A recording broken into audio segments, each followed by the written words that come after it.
Sawyer got to do that reporting in much calmer conditions. Even in the last hour, things have really picked up, Dana. I felt like I needed to hold on to the railing. It's starting to get really windy out there. But besides the edges of my hair being a little bit wet, I did remain dry.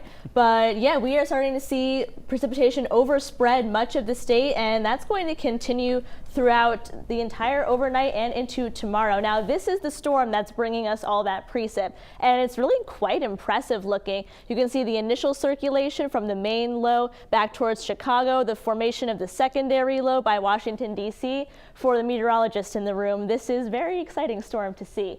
So overnight tonight, we are going to continue to see precip overspread much of the state. At this point, it's Bangor and west, seeing mostly snow, even closer to the immediate coastline, probably just a little bit of mixing within about a mile of the water, but even so, heavy snow pushing into the mountains, and the rest of Maine will start to see more precip within the next hour or so.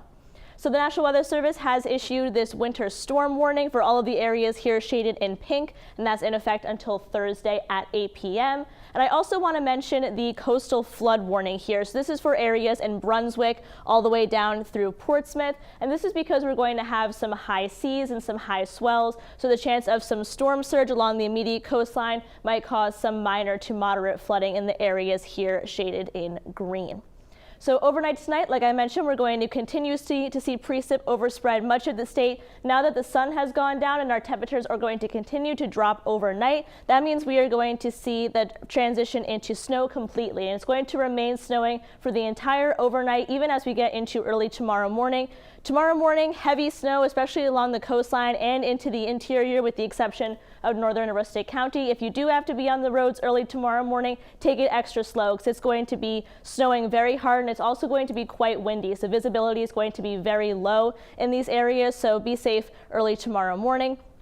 Heavy snow continues throughout the day. I do think we struggle to accumulate a bit along the immediate coastline just because our temperatures are going to kind of be right on that borderline. It will be remaining snow, but this is probably where we're going to accumulate the least amount of snow along the coastline. However, inland where it's cold enough, 31 and 33 degrees, continuing to accumulate snow all day on Thursday. And then this is a long duration system, so it's going to last the entire day Thursday into Thursday night. That's when we start to see some mixing along the immediate coastline. Still snowing inland at this point, and then we remain unsettled Friday and through the weekend. So the consistency of the precipitation is going to drop, but we're still going to see some rain and snow showers continue throughout the day on Friday and on Saturday. So it's going to be a storm that's going to dominate much of the forecast this week.